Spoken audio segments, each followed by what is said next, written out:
다시 한번 인사드리겠습니다. 저는 이게 본래 직업이 아니고요. 저는 그 롯데 주류 법인장으로 근무를 하고 있습니다. 여기 근무한 지가 한 6년, 한 7년 정도 됐는데요. 올해 세미나 국가위원장 작년에 맡아가지고 2023년 세미나를 11번을 진행했는데 오늘 이렇게 오프라인으로 진행하는 건 오늘 처음입니다. 처음이라서 여러분도 아시겠지만 전부 다 줌으로 바뀌어가지고 전부 다 줌 그 상에서 인사만 드렸는데 오늘 이렇게 만나뵙게 돼서 너무너무 반갑고요. 더더군다나 오늘 제가 강사로 이렇게 모신 분은 이미 공지 받으셔서 알겠지만 그 금융업계에 아주 전문가이시고요. 사실 여기 LA에 이제 한인뱅크가 여러 몇 개 있죠. 뭐 그 CBB뱅크, 한미뱅크, 유니티뱅크 다 있는데 거기서 다 요직을 다 뭐 대표님, 뭐 바이스 프레지던트, CEO 다 역임하셨고요. 저도 개인적으로는 뭐 좀 궁금하거나 좀 시장에 대해서 뭐 주식 이런 것도 좀 여쭤볼 때는 가끔씩 전화 드리고 합니다. 오늘 그 미국 경제의 현재 상황과 현황 그리고 팬데믹 이후에 어떻게 이런 경제가 변했는지 또 우리가 살아가면서 미국 사회에 이제 어떤 경제의 그 변함에 따라서 우리의 자산이라든가 이런 걸 어떻게 또 그걸 해야 될지 이런 모든 것을 다 오늘 설명해 주시는 분을 모시도록 하겠습니다. 우리 최운하 행장님을 앞으로 모시겠습니다. 뜨거운 박수로 부탁드리겠습니다. 예, 감사합니다.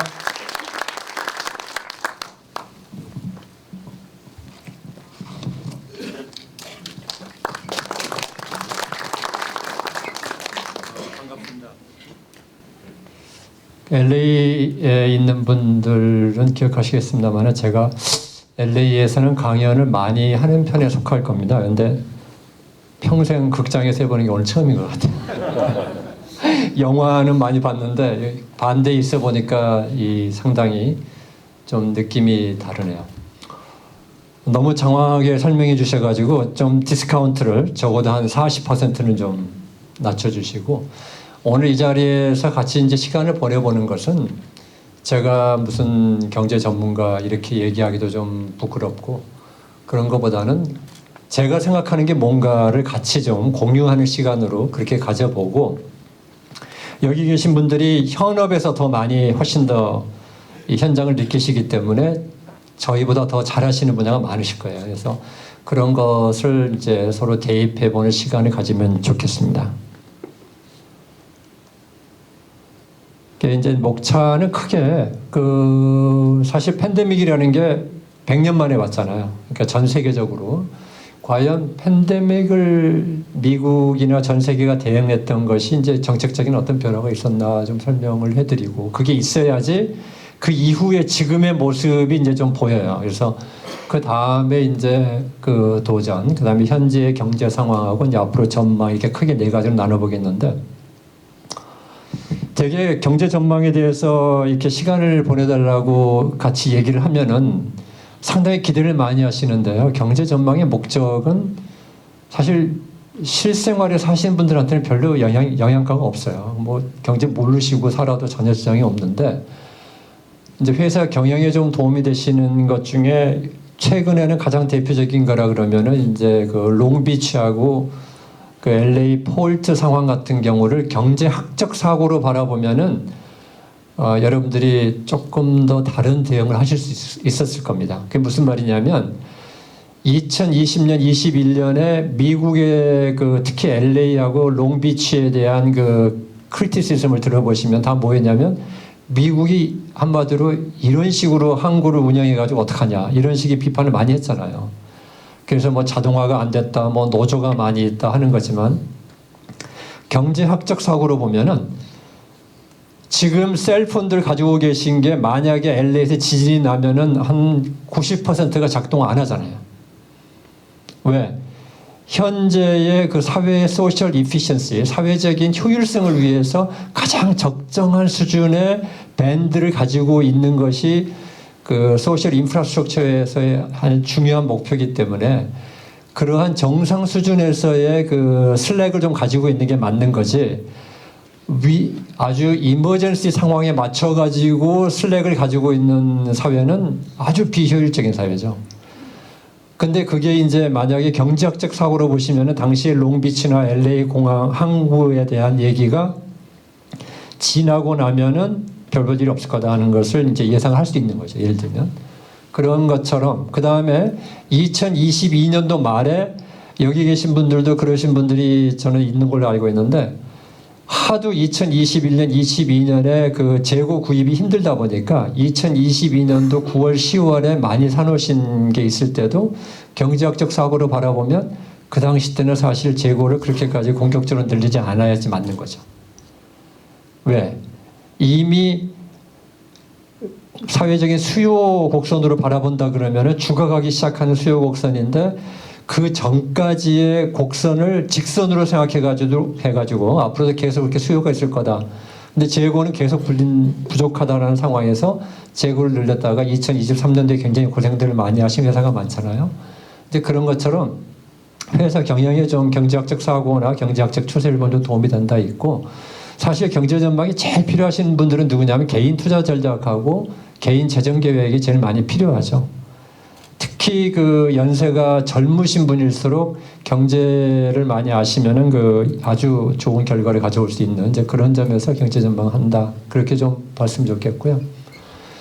그렇게 했을 때 과연 팬데믹의 특수 상황은 사실 경제학을 공부한 사람 입장에서는 여기도 뭐 경제학 잘하시는 분이 많으시지만은 팬데믹 상황만큼 경제학을 공부하는 사람 입장에서는 가장 많은 공부했던 것을 다시 되새겨보고 재검토해본 시절이 없었어요. 그러니까 어떻게 보면은 아주 익사이딩한, 그러니까 좋은 의미는 아니지만 아 이런 이론이 있었구나, 이 이론이 이렇게 했구나 이걸 알 수 있던 시절이었다. 그때 상황을 보시면은 이제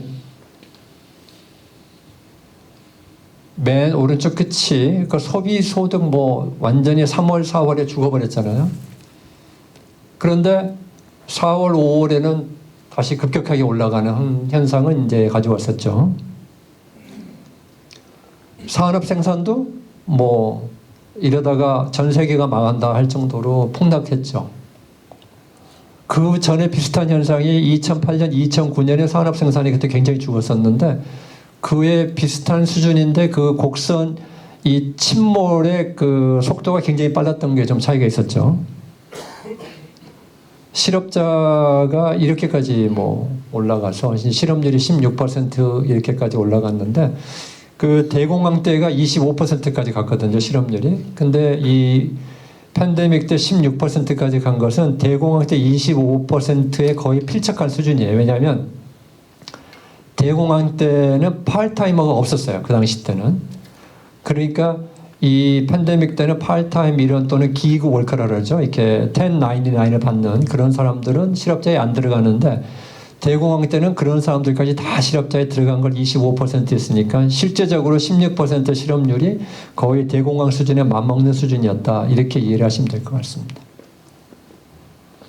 정리해 보면은 가장 이제 팬데믹 상황을 할 때 경제학에서 제일 중요하게 생각하는 게 블랙스완이죠. 블랙스완. 까만 백조가 있냐? 블랙스완을 뭐 제가 정확하게 모르겠지만 제가 공부한 바에 의하면 제일 먼저 얘기하신 분이 영국의 그 경험주의 철학인가요? 거기에 그 프란시스 베이컨이 블랙스완 얘기를 했다가 실제로 호주에서 뭐 발견됐다 그러죠. 근데 경제학에서는 블랙스완이라 그러면 뭐냐면 이 있을 수 없다고 생각하는 것이 있을 수 있다라는 얘기죠, 한마디로. 설마 그런 일이 네 있습니다. 이게 이제 블랙스완인데 팬데믹 같은 상황이 이제 그런 우리가 블랙스완에 들어가는 상황이다 볼 수 있죠.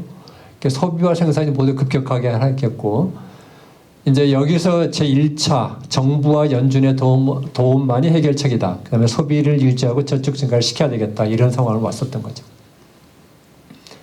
어떻게 대응했느냐를 볼까요?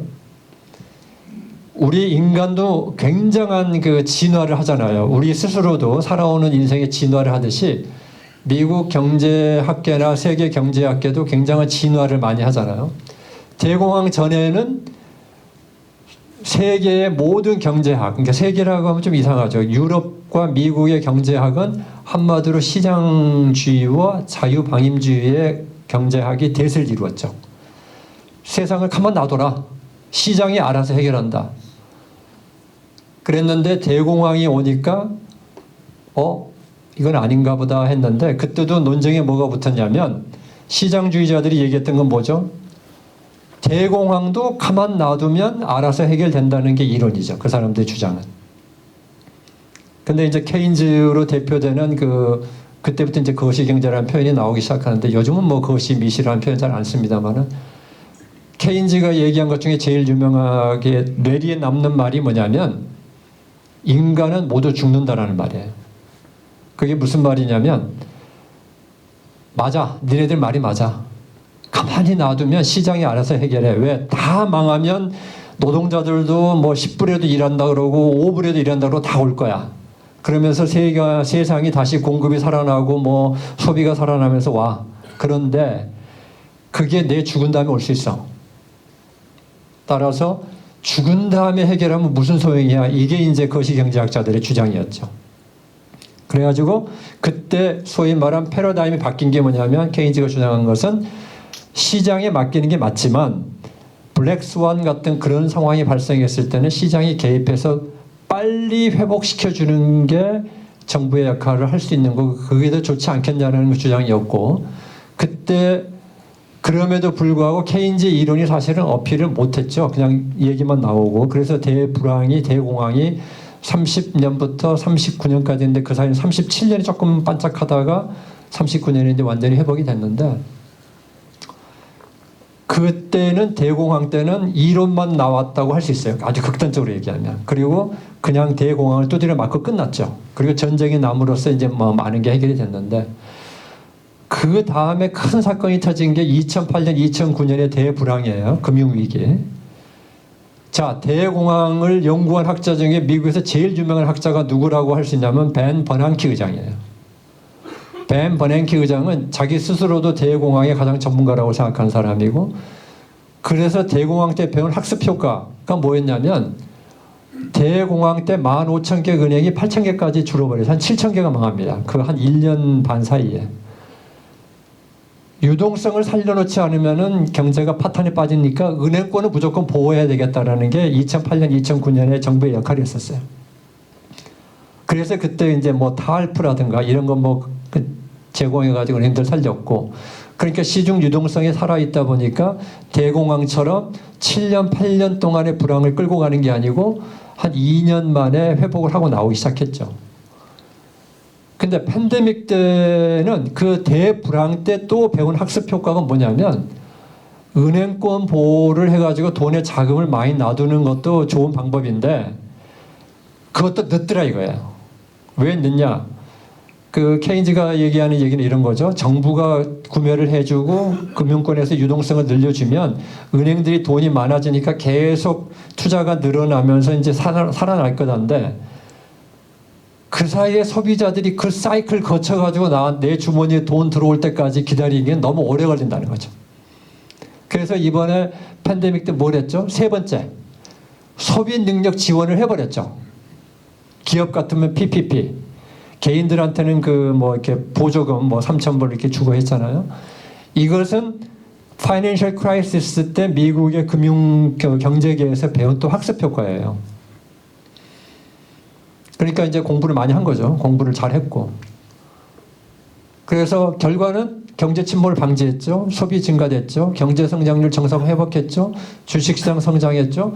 주택시장은 뭐 약간 다른 요인이 있어요. 주택시장은 그 당시 때 이제 뭐 팬데믹 때문에 격리가 되니까 근교로 가고 재택근무하니까 근교로 빠져가는 건 있었지만 어쨌든 주택시장도 성장했어요. 단지 인플레이션 문제가 등장을 했다.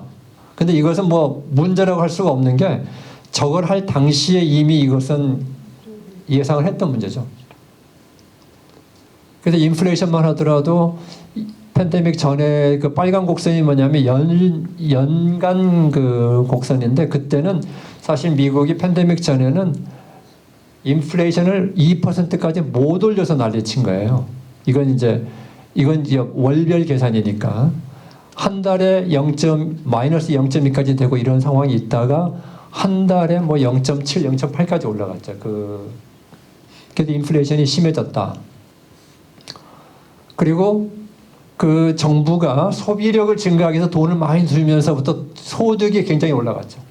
한 5% 이상의 소득을 했죠. 그래서 인플레이션 해결책으로 나온 걸 정리해 보면 수요 면에서는 연준의 긴축 정책을 이제 인플레이션 해결하기 위해서 자 이렇게 됐으니까 인플레이션이 왔으니까 수요 면에서도 긴축 정책을 해가지고 좀 수요를 줄여야 되겠고 그런데 재밌는 현상은 금융 면에서는 긴축을 했는데 재정 면에서는 팽창을 했죠. 그러니까 다 아시겠지만 다 아시고 계시면 믿지만 금융 정책과 재정 정책의 차이점은 금융 정책은 연준이 하는 거예요. 돈을 풀어주는 겁니다. 재정 정책은 재무부가 하는 거죠. 정부가 구매를 하거나 아니면은 정부 주도의 사업을 늘리거나. 그래서 두 개가 다르죠. 두 축이 다른데 연준은 긴축 정책을 해서 수요를 줄이겠다 그랬는데 재무부는 그 바이든의 행정부에 들어와서 여러 가지 그 인프라안이라든가 이런 걸 통해 가지고 재정이 팽창을 했죠, 오히려. 재정 팽창의 결과 요즘에 신문에서 맨날 보고 계시는 미국의 정부 부채가 뭐 34조인데 뭐 100일 만에 1조가 는다 이런 얘기는 이제 그 결과를 할 수 있죠. 그래서 저건 약간 좀 이상한 정책이에요. 그러니까 서로 상충하는 정책이었죠. 반면에 공급 면에서의 해결책은 코비드의 생활화로 돌아서면서 생산 국가들의 노동력 정상화가 이루어졌고 물류 정상화, 그 다음에 국내 생산 시설들이 그 사이에 많이 늘면서 공급 면이 됐으니까 이런 얘기 신문에서 보셨을 겁니다. 신문이나 방송에서 페드의 파월 의장이 최근에 인플레이션이 잡힌 것은 수요가 아니고 공급이다라는 얘기를 자주 하세요, 요즘에. 그러니까 그 말은 뭐냐면 수요가 줄질 않았다. 연준이 긴축을 했음에도 불구하고 수요가 안 줄었다. 근데 왜 안 줄였냐를 재정에다 얘기는 안 해요. 얘기는 안 하지만 그걸 의미하고 있다고 봅니다. 근데 수요는 안 죽고 공급이 오히려 늘어나서 인플레이션이 줄었다라고 설명을 하는 것이 이제 이 현상을 얘기하는 건데 그러면 무슨 뜻이겠어요? 왜 연준이 지금에 와서 긴축을 못 풀겠다고 빨리 못 풀겠다고 하는 거냐면 공급면이 그러니까 물류도 정상화되고 노동력도 정상화되면서 가격이 내려가는 것에 인플레이션 효과를 많이 억제를 해줬는데 수요가 왕성하게 살아있는 이 시점에서 우리는 인플레이션이 계속 잡힐 거라는 자신이 아직은 없다는 얘기죠. 그래서 그 많은 경제계와 금융계에서 원하는 금리 인하를 빨리 안 하고 페이션스, 인내심을 가지고 보는 이유는 인플레이션 해결된 것이 공급 사이드지 수요 측면이 아니다라는 그런 면에 근거를 하고 있습니다. 긴축 정책하면 이제 고금리 정책이고 고금리 정책은 뭐 상식적으로 되게 아시잖아요. 금리를 높이니까 뭐 금리가 긴축이 된다는 건데 또 한 가지는 양적 축소라는 게 있어요. 그러니까 연준이 가지고 있는 돈 재산을 늘려버리는데 이러면 좀 시중에 돈이 준다 이런 건데 페드 펀드가 5.5까지 올라갔죠. 연준의 자산이요. 그러니까 이것은 뭐 이렇게 한번 보시고 넘어가시면 돼요. 연준의 자산이 2022년도에 약 9조 정도까지 갔었어요. 그랬다가 지금 약 한 8조 이하에서 거의 7.5, 7.4까지 내려왔어요. 그러니까 많이 줄인 거죠. 그런데 인플레이션 해결책의 부작용, 이게 부작용을 쓰다 보니까 앞에 인자가 또 나오는 부작용이 생기네요.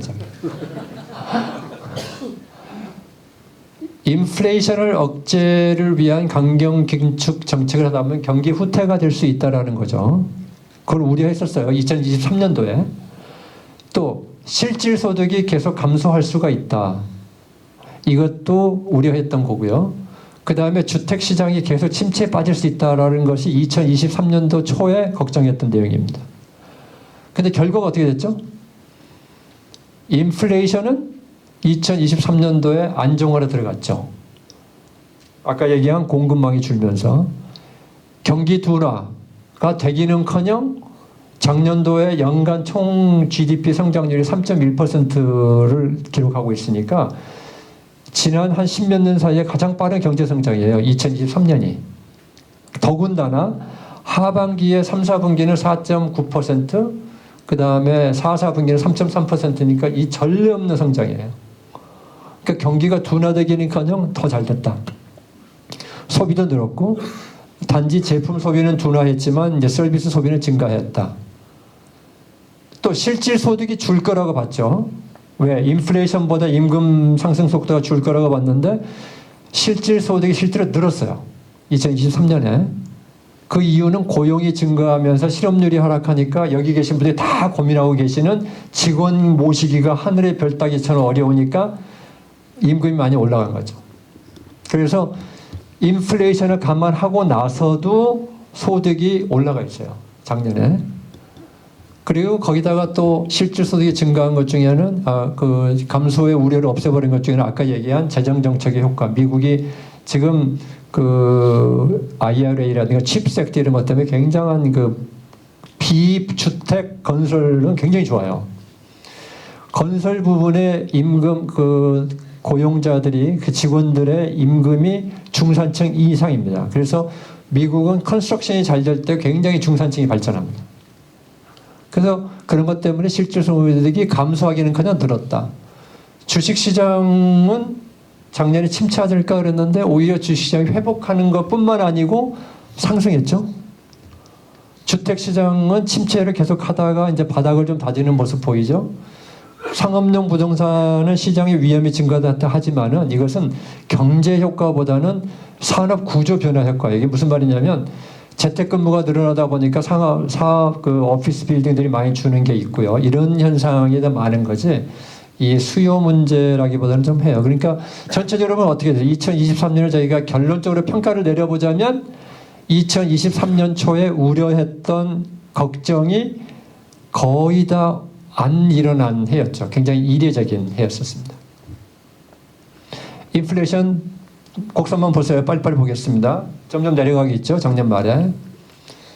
이것은 이제 PC, 미국은 인플레이션을 두 개를 써요. CPI가 있고 PCE가 있는데 뭐 좀 달라요. 그 구성비도 다르고 하는 방법 개념도 다른데 그것은 이제 나중에 뭐 공부하시면 되는 거고 이것도 마찬가지로 내려가고 있고요. 경제 성장률 뭐 first quarter, second quarter 2%도 성장하다가 3, 4분기는 3.3%를 성장했죠. 하반기. 제조업과 서비스업은 ISM 그 지수인데 제조업은 아까 말씀드린 대로 그 이건 50 이하면은 축소고요. 50 이상이면은 성장이에요. 근데 서비스업은 계속 지금 성장하고 있죠.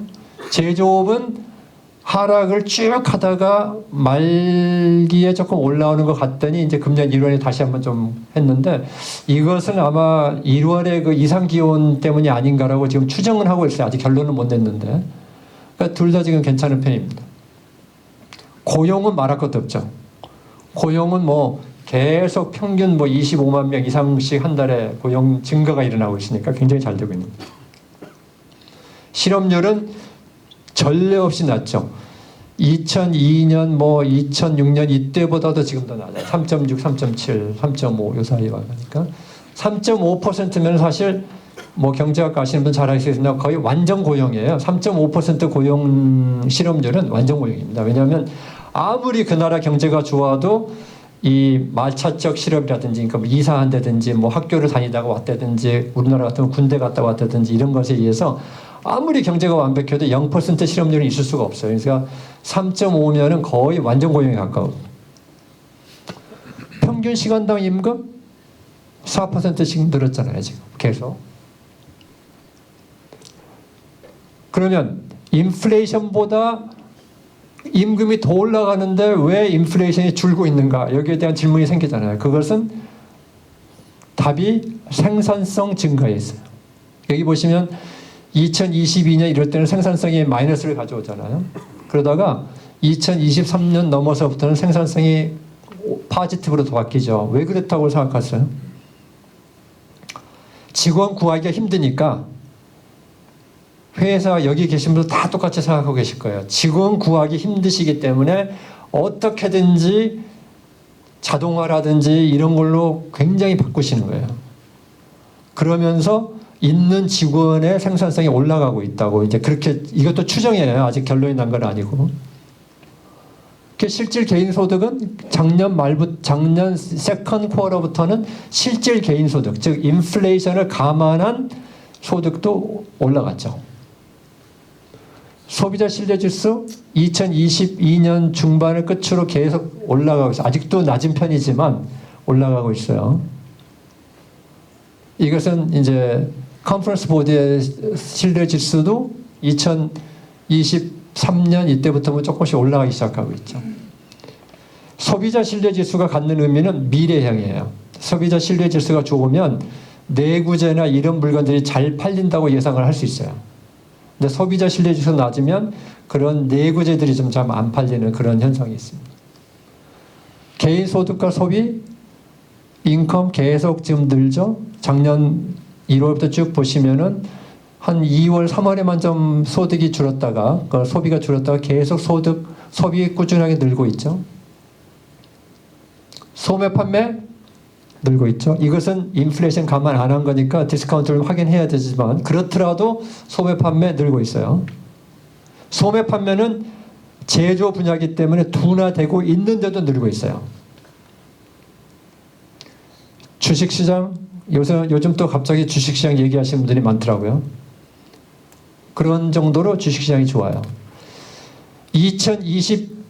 2021년에 주식을 갖고 계신 만약에 100만 불 포트폴리오 갖고 계신 분이 지금까지 한 번도 팔지 않고 갖고 계시면 얼마나 늘었을 것 같으세요? 별로 안 늘었어요. 워낙 2022년도에 그때 떨어진 게 많았기 때문에 그것하고 비교해보면 별로 는 게 없어요. 이제 최근에 한 달 사이에 많이 늘어가지고 좀 올라갔는데 어쨌든 회복을 많이 했죠. 신규 주택 건설 착공건은 뭐 이제는 바닥을 치지 않았나 뭐 이런 느낌이죠. 건수로는 계속 늘고 있어요. 착공은 주택을 많이 짓고 있죠. 주택을 왜 많이 지어야 되느냐? 있는 주택들 거래를 안 하죠. 가지고 있는 몰기지 이자율이 낮으니까 이걸 팔고 딴 집으로 이사 가시는 순간 페이먼이 3배가 된다 이런 거죠. 그러니까 안 하죠. 몰기지 신청권도 지금 거의 바닥을 치지 않았나 정도로 이제 굉장히 낮은 수준입니다. 기존 주택, 신규 주택 다 미국의 주택 수가 약 한 9,600만 채에서 한 1억 채 정도 됩니다. 그 사이 추산되는데 정상 수준이 한 5% 정도 거래되는 거예요. 1년에. 그러니까는 1억 채라고 가정하면 1년에 한 500만 채가 거래되면 정상 수준이에요. 근데 지금 얼마죠? 한 378만 채 이 정도니까 굉장히 지금 거래가 안 되는 거죠. 그 다음에 장기 재정계획을 보시면 의료비 감소한, 도로와 다리 등 인프라 구축한, 광역 인터넷 서비스 확충한, 대중교통 확장한, 반도체 생산 확장한, 여기에 또 들어간 여기 빠졌지만 있는 게 그 2차 전지 공장 확장한 이런 것들이 많이 들어가 있죠.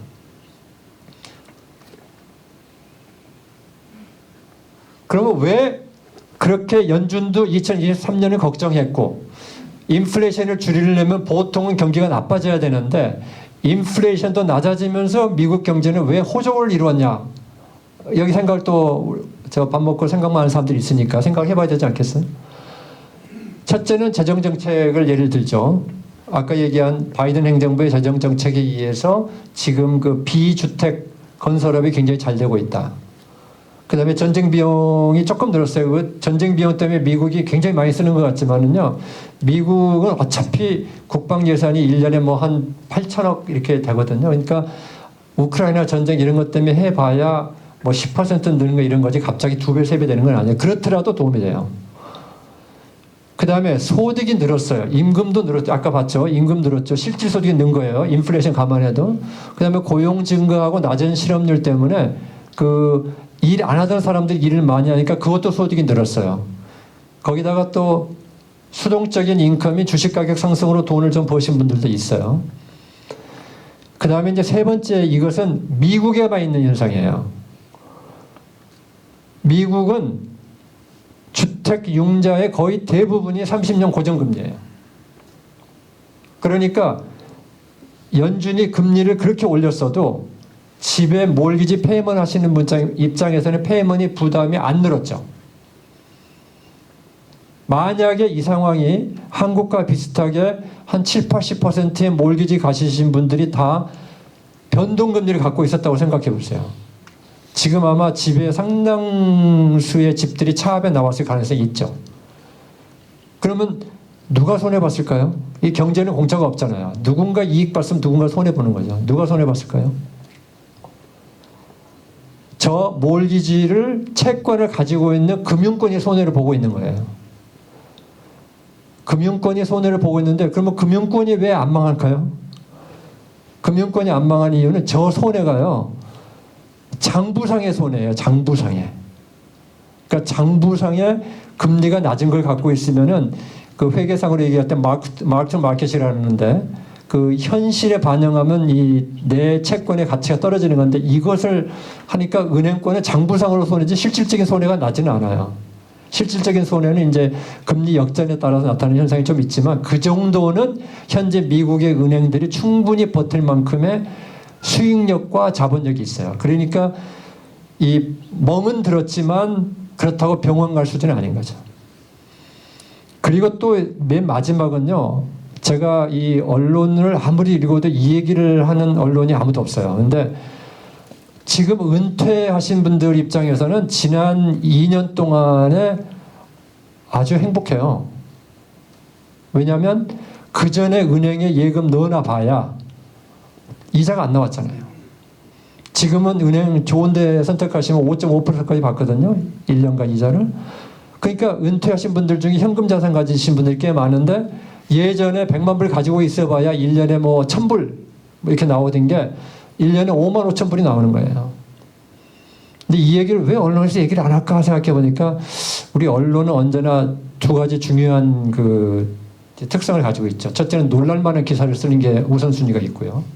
두 번째는 좀 비판적인 기사가 조금 더 앞서죠.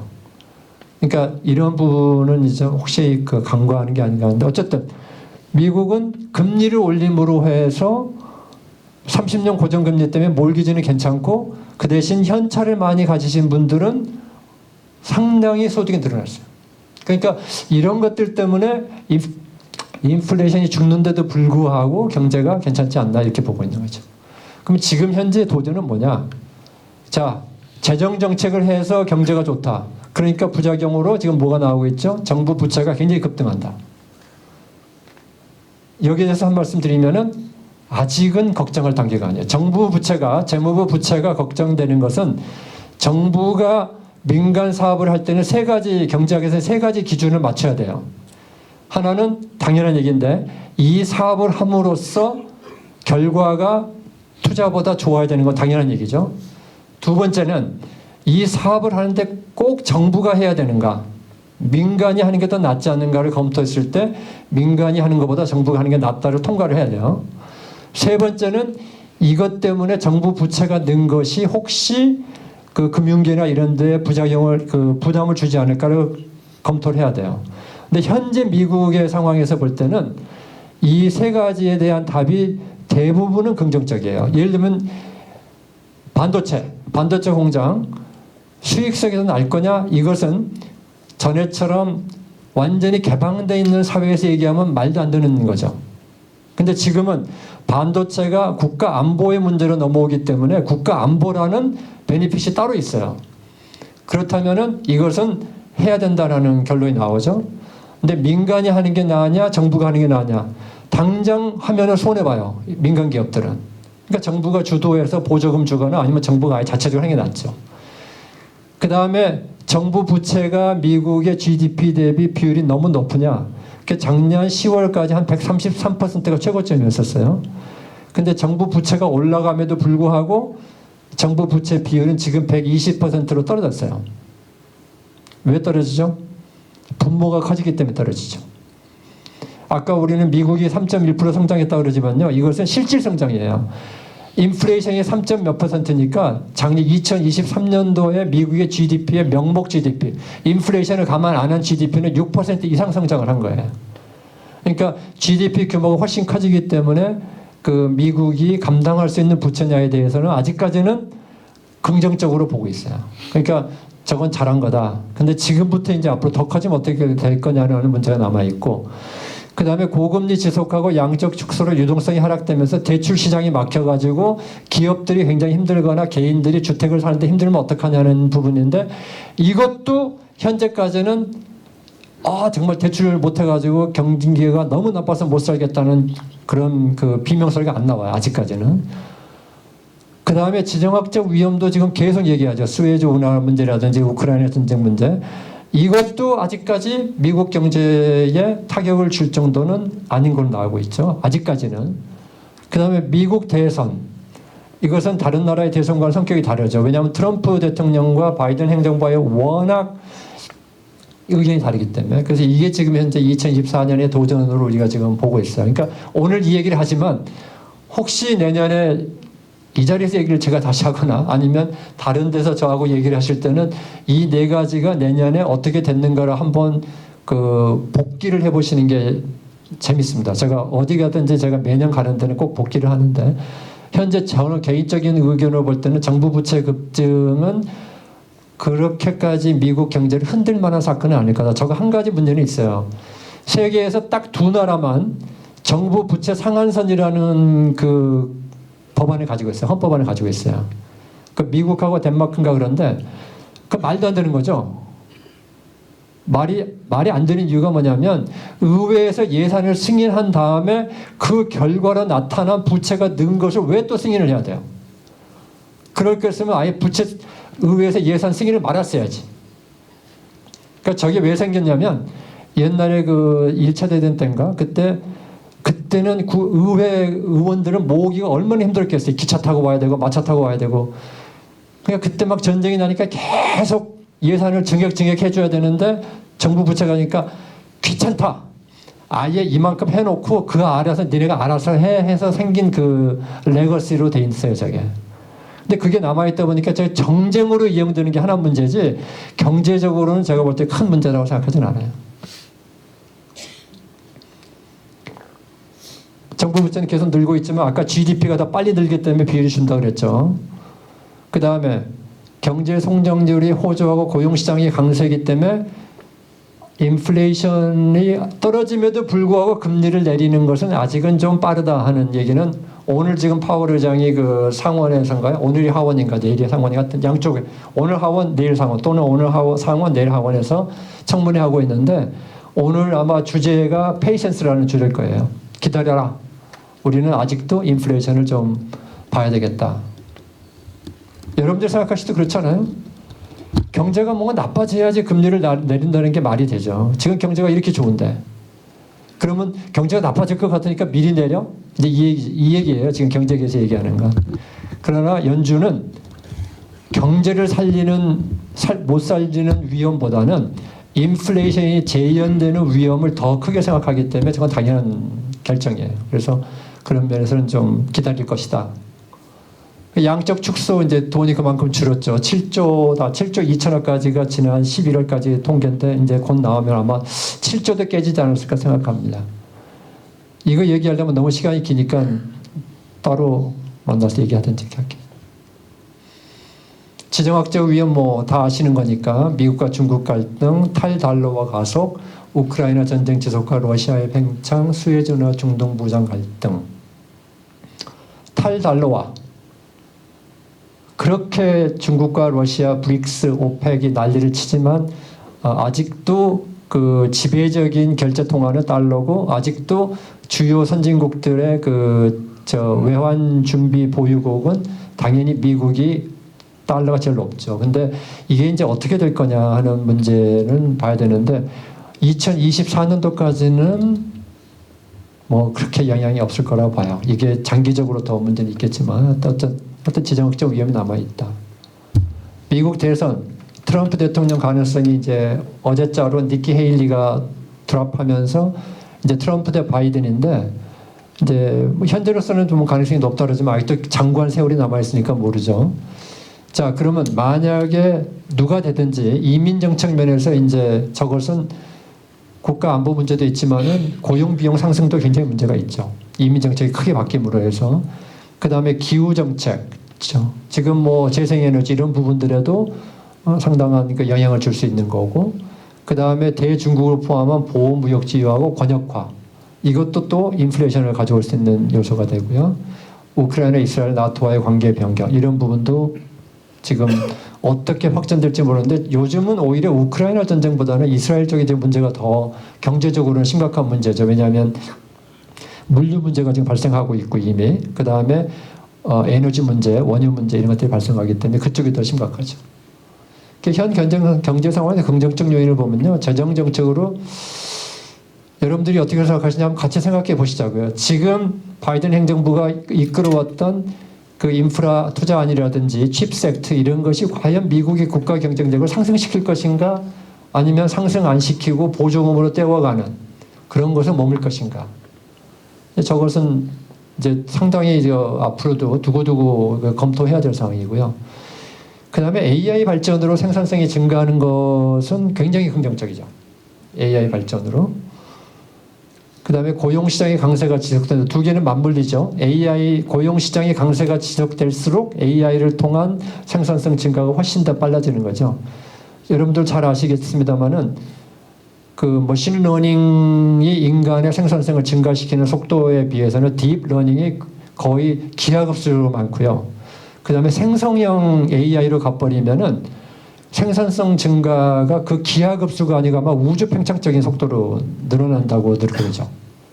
그러니까 AI의 발전이 여러분들이 가지고 계시는 모든 컴퓨터 시스템에서 AI 발전하고 또 한 가지 봐야 되는 게 뭐죠?